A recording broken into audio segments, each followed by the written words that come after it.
Welcome back to English and Beyond, an intermediate level English podcast for people who are learning English as a foreign language. As with every episode, I'm publishing a transcript online so you can read along in case you find the episode hard to understand. That transcript is available at www.morethan.alanguage.com. And you can also reach me at oliver@morethan.alanguage.com. My name is Oliver, and I'm here with César today, as I usually am. This is a little bit of an unusual episode, though, not only firstly because, as you maybe can hear, I have almost entirely lost my voice. You may have heard that in the last episode, in fact, that it was starting to go, and it's gone. But also because, unlike all the other times that we have recorded an episode together, I'm not going to begin with a long speech, with a spiel about the topic that we're going to discuss. And the reason for that is that this week, what we're going to discuss is us, our relationship, which some of you, if you've already listened to the Spanish podcast, you'll know a little bit about that already. So this is totally unscripted, so get ready for awkward silences, potentially, and us having absolutely no idea of where the conversation is going to go. So, César, firstly, I should ask you, how are you? I've been better. Why have you been better? I'm good.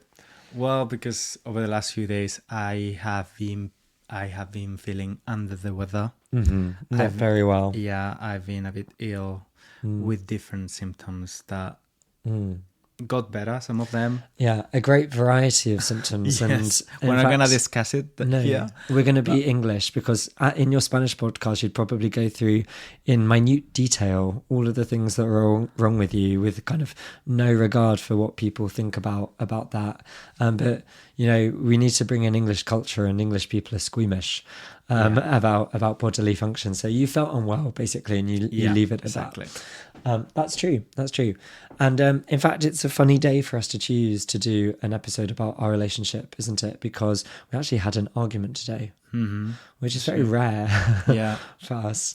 So we are recording this when our mouth still feels the bitterness of the argument. Well, we could just say we're recording it through gritted teeth.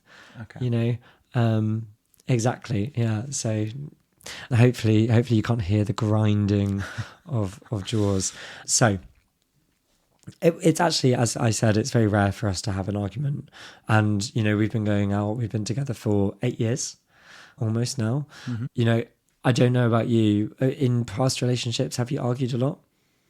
No, not really. Okay. Yeah. I mean, you're relatively conflict averse, I guess. Yeah. Which, you know, means, I know you know, César, but maybe the audience doesn't, but someone who kind of might avoid conflict or doesn't enjoy a good fight. Yeah, no, I don't like conflict. I don't even like conflict when it has nothing to do with me, like watching it on television. Yeah, you mean? Yeah, or not on television. I can deal with that, but if a couple of friends are arguing in front of me, I find it quite awkward and uncomfortable. No, I'm getting better at this. I think I don't argue a lot because, I mean, I think I'm quite patient, and I try to listen. I try to find compromises. No. Yeah, and, you are. Yeah, you are a very patient person. It's true. And I think that, you know, one of the strengths of our relationship is that I think we're actually both quite good at compromising eventually. But I grew up in a household very different from yours. So, you know, arguments were a daily occurrence. You know, both emotional ones, but also just we liked a good debate. We liked a good fight. And so it was really only when I got out of that environment that I realized that other people don't act like that. You know, passionately shouting at someone across the dinner table about why they're wrong in most places is impolite. And I needed to actually realize that when I was, you know, 17, 18. But now I think I've gotten much better at that now as well. Yeah. You control your pointing finger. Yeah. Much more. I don't point at anyone anymore. Exactly. But it actually makes a huge difference because you can actually, it's easier to win an argument or a debate, as you put it, when you are calm and you're just, you know. Yeah. I think in reality, I've always been calm For me, I don't know what you think, but I think it's like dialing down the passion a little bit, especially when sometimes things, a topic doesn't even matter to me that much, but I get kind of, I get interested in the kind of the analysis of an argument, and I don't find it so awful to argue as you do. So I don't mind kind of picking apart someone's words and saying, but you said this, and I don't mind someone doing it to me. Yeah. And I think that's the difference, right? But anyway, so we met 8 years ago. Where did we meet? We met in Valencia, my hometown. You were there visiting. Exactly. And I was living there at the time. Yeah, and it's funny because you had been living in London. Yeah. I was living in Germany when I was there on holiday, and I had planned to travel around the whole country. As I've told you before, César, I've always thought that Spanish guys and Spanish people, in fact, in general, are really incredibly beautiful. So I had intended to travel around the whole country, going for dates, practicing my Spanish, meeting lots of Spanish people. Different accents. Exactly. Go to Andalusia, go to the Basque Country, and meet beautiful people from all over the country. But unfortunately, or fortunately, depending on your perspective, I met you on the very first day. Right. And then never left Valencia. So we had some kind of probably in my mind, much more awkward conversations than they actually were, because I feel like at the end of every week, I would try to subtly say to you, I'm thinking of hanging around for a few days more in Valencia. What would you think about that? I don't, when I think about it, I don't even remember those conversations. So that means that I probably didn't find it awkward at all. Okay. I just thought, okay, this guy wants to stay here. I guess I knew you were into me because I fancied you back as well. But I didn't find it awkward at all. Well, I guess it was quite fun. I had my mum, who I was talking to on the phone all the time, keeping me from being too intense. Like I was using her as like a venting mechanism so that I could ring her up and say all the things that I couldn't say because I needed to play it cool. And she would say, okay, you have to be sane. This is, you can't be too much. Yeah, you did a great job there. Thank you. Yeah. And then I went back to Germany at the end of 5 weeks. You came to visit me a couple of times. Yes. For the first time. It was my first time in Germany. Yeah, we went to Berlin. I lived in Frankfurt. And you came to Frankfurt, and I think it's fair to say you didn't love Frankfurt. No. I mean, it was my first time in Germany, and I just thought of Germany as something else, something completely different. From Frankfurt? Yeah. Oh, that's interesting. But it is true that when the bus dropped me off in a place that it was actually quite dodgy, full of strange people and... What, Germans? No, not Germans, yeah. But it was like... It's very international. Are you talking about the train station? Yes, the train station. But there were many brothels, with prostitutes. There were people with issues. Like, you didn't feel safe at all in that place. And that was my very first impression of Germany. I think that's actually quite typical of German cities. I don't know, but I think that lots of Germans used to tell me that the region around the train station is quite often quite a rough neighborhood. But yeah, it's true. My favorite restaurant in Frankfurt was right there in the middle of the neighborhood around the train station. I remember. And it was opposite a needle exchange. And people sometimes would come and shoot up, inject outside the restaurant's windows. Yeah, with drugs. And it was an interesting environment, but the noodles are amazing. So it grew on me, Germany. Yeah. Because you showed me around and it was nice. And then we went to Berlin, and it was rainy all the time. Well, I mean, I really want to go back to Berlin because I love Berlin, but I actually I've done Berlin in kind of two different ways, as I think lots of people do, like the cultural trip and then the clubbing trip. And obviously it's so famous for clubbing, but I have to say I really actually enjoy every time more the kind of the cultural trips, because it is really interesting as a city. So I would really be very happy to go back to Berlin as well. Maybe we can go for our anniversary. Maybe. Okay, and then eventually what happened? Well, we were on a long distance relationship In a long distance. in a long distance relationship over 18 months or so. Yeah. I was in Barcelona. Mm. You were in Frankfurt in Germany, and we decided to quit our jobs. Yeah. It was before you get there, actually, though. It was quite cool, that long distance relationship, because we would basically just look to find where the cheapest place was that we could fly to. And we would meet. Yeah. We kind of went to a few different interesting places. You came to see me Of in course. Barcelona many times. Yeah. I think you came to Barcelona more times than I went to Germany, probably. Well, I already had a love for Spain, obviously. And then we met somewhere like in Berlin or Milan. We went to Glasgow. Glasgow as well, for our first anniversary, actually. Exactly. So I think that was, I mean, Frankfurt had an amazing airport as well. You could go everywhere. That's right. So yeah, it was quite good, actually, that traveling. We saw each other quite a lot, contributing a lot to the climate crisis. Yeah, we were worse than Taylor Swift. Yeah, exactly.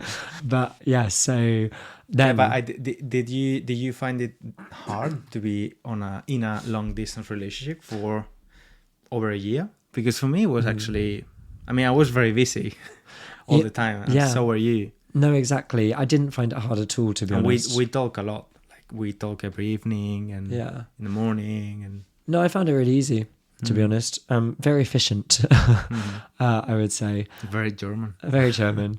No, I actually, obviously I enjoy more being here, and we live together now, being here with you in the same country, but it really wasn't at all difficult.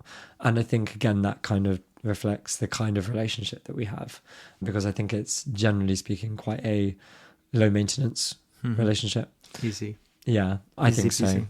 Hopefully you do too, and you're not just saying that. He's very high maintenance.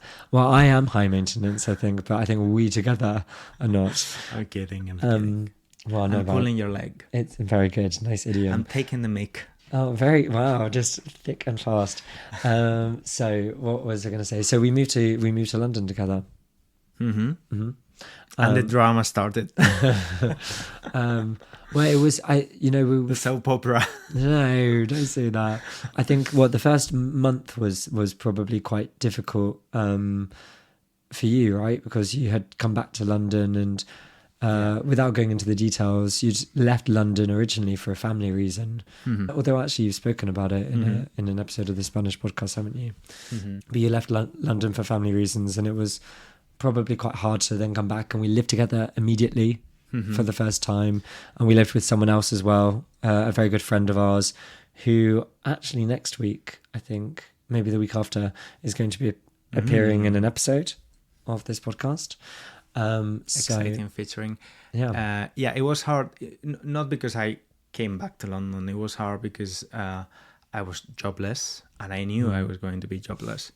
But yes. you were doing some career shift as well. Yeah, I was training to be a teacher. Yeah, it was very, very stressful for you. It was stressful for me not to have a job at the time, and also other issues.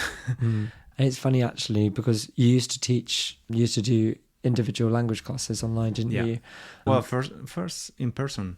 Like, I don't even... Oh, I do remember. I used to go to especially kids, GCSE and A-level students. Yeah, it's true. And there was that American guy as well. Yeah. It's not like, yeah. So loads of... It's true. And then you moved online to make it more efficient. Yeah. And you were teaching so many classes. Yeah. Like 6 hours, 7 hours per day. And then I can't remember why you decided to start your podcast, which in hindsight was obviously such a good idea. Yeah, well, I started because I was listening to Hugo's podcast in French. In French. And I was like, I want this for my students. It's really good. Yeah. It is a good podcast. Yeah. I mean, you've been a very loyal listener of his for a long time, haven't you? And now we're friends. They say don't meet your heroes, but obviously in this case, it's fine. And then eventually we moved out of that flat and moved into this flat where we currently live, just the two of us. Yeah, spend the pandemic here, the lockdown. Exactly. How many months was the lockdown? I think, there were a couple, weren't there? Only a couple? a couple of proper lockdowns. Okay. I think it was just two. because there were 2 different ones. Yeah. Yeah, but we had all of those different, like, you know, when they had the tiers, like tier 1, tier 2. Yeah, that's true. All the different. And we found it, and this is part of the relationship story, no? Because some relationships were for some people were very difficult to spend so much time together. But in our case, it was quite easy as well. Yeah, I think it's a little bit like going on holiday with your friends, right? That sometimes it makes your friendship much better. Sometimes it tears it apart. How do you call it? Make it or break it? Yeah, make it or break it, or make or break. Make or break. Period. Yeah, and I think that, I mean, it was, again, very low-key, working from home and being in quarantine and everything like that together for us. Working out with very basic with gym stuff. Yeah, like those bungee cord kind of things, the elastic cords. That's true. But it's quite funny, obviously, talking about your relationship, especially from the perspective that, you know, the actual primary purpose of talking about this is for kind of language acquisition, to help people who are learning a language, and hopefully it's a somewhat interesting topic. But it's bizarre because obviously we're just talking about ourselves, and as you know, I find that quite an odd, I mean, I find it quite weird to talk about myself, but actually so far in the episodes that I've talked about things that are quite revealing about my psyche. I've talked about jealousy, I've talked about the things that make me angry with bosses and stuff like that. So, but you shouldn't worry about oversharing because people don't know who you are. Yeah, but it really is so oversharing for me. I mean, I had this thought many times. And at the end of the day, I love hearing people's stories and people's lives. And other people's, you mean? When other people's, Yeah. Because it makes me feel and think, well, I'm not alone. There are many weirdos out there. So. Well, with that in mind, César, what is the hardest thing about going out with me? Your moodiness. Sorry, let me think. That's so hard. There's so few things. And my moodiness, okay. Yeah. Elaborate. What is moodiness for someone who doesn't know what moodiness is? Well, if someone's state of mind is not very stable, it's a moody person. That person is a moody person. Their mood changes. That is a brutal definition of moodiness. Yeah, like if someone is fundamentally unstable. I haven't said unhinged or crazy. I'm saying just like, you know that. Well, I think you can just say sometimes I'm in a good mood, sometimes in a bad mood. No? Yeah, that's yeah. I mean, if you think that if you want to say I'm unstable, then you can say I'm unstable, but I think unstable is different. I think it's very difficult. It would be very difficult to have a relationship with someone unstable that, you know, it might happen as well. But I guess, I mean, people will go through periods of instability. Yeah, it's manageable. Your moodiness is manageable. My mum listens to this podcast like a good supportive mother, and I know she'll have been like nodding furiously. Yes, so moody. It's true. And my boss as well. I hope she doesn't listen, given the last episode. But she also, I think, would describe me as moody, and I would too. Like I think the thing is, I remember actually when I went to Barcelona to learn Spanish before I met you, I just went for a month to have some lessons. I remember my teacher in that class saying, and he presented it as a positive, but he was like, every morning when you come in, I know immediately when I look at you what your day has been like, or your morning has been like. You're very bad at hiding kind of your emotions, even if I'm trying to be polite or something. I think, and I should say I try really hard always to be polite, so it's not like if I'm in a bad mood I take it out on anyone, but like I think you can see me kind of like if I've had a sad morning, then I will be kind of very negative towards myself, and I think that is very clear. Is that true, do you think? No, I agree, but you are always polite, that's true. With other people. But I'll edit that out. Okay. What about me? See, I've given a polite pause to think about it. Do you know, I actually think that it's probably something kind of related as well, a kind of moodiness as well, because I think it's just natural and human, isn't it?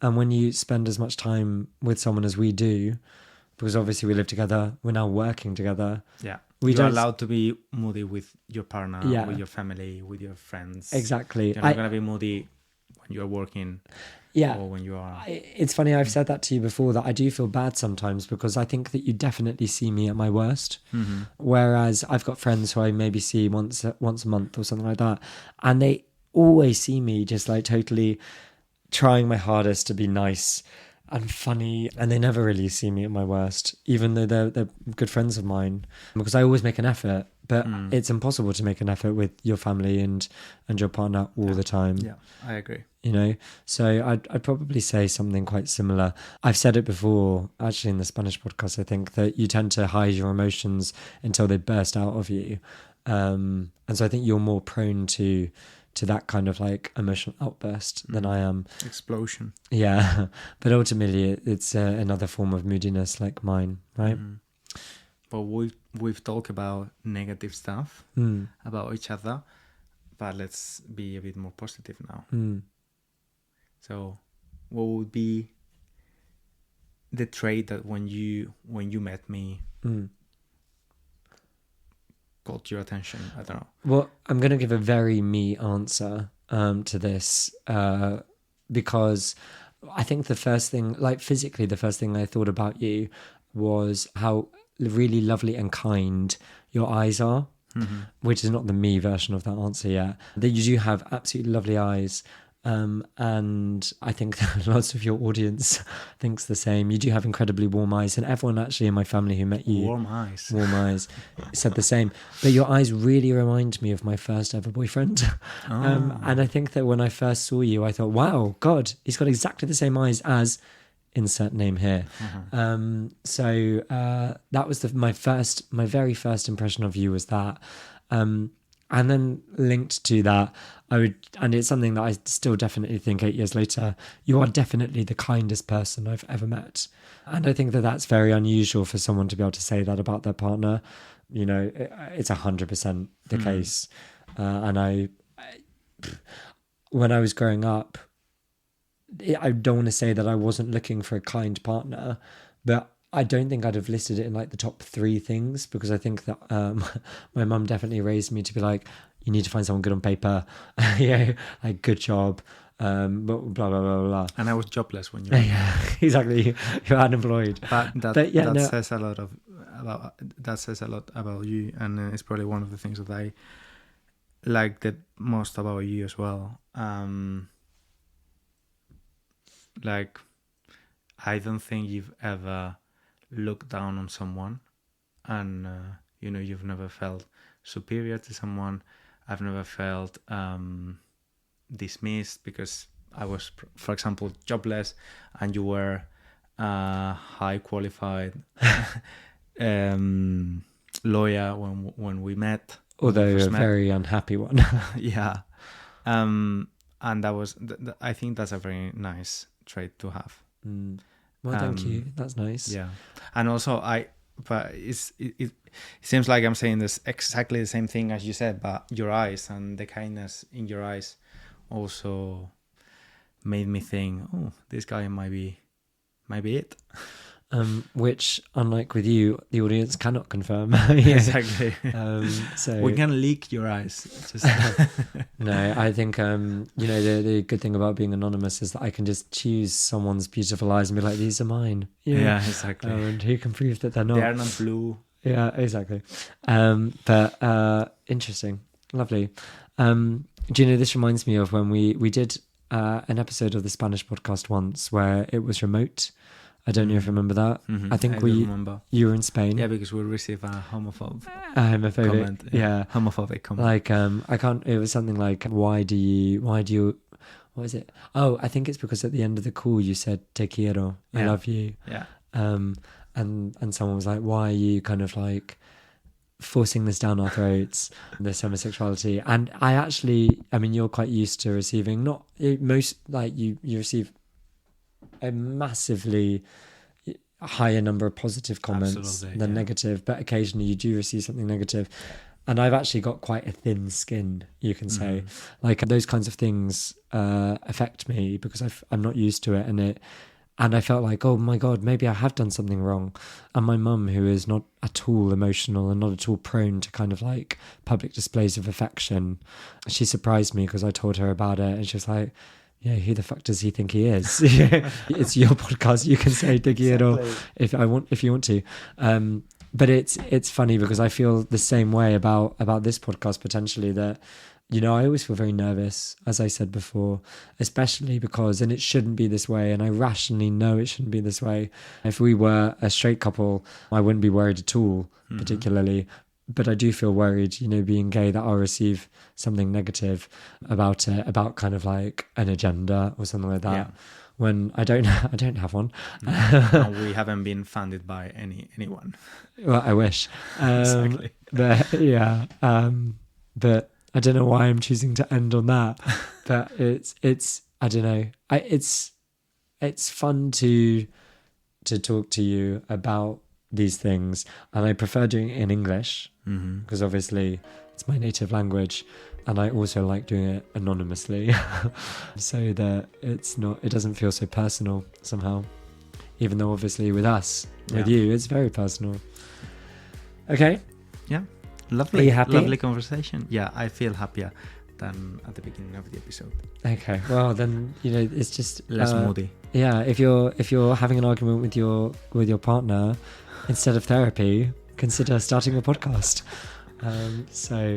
Yeah, well, as always, César, lovely to talk to you. Thank you. It was a pleasure. And we might not see you in next week's episode, but the week after? Yeah. Oh, I can't remember. When am I? Oh, no, I think it's one more I'll be with back. you. You'll be back. Somewhere. At some point. Yeah, exactly. some point. Okay, well, thank you very much, César. Thank you. Bye-bye. Oh, and thank you, listener. Bye-bye.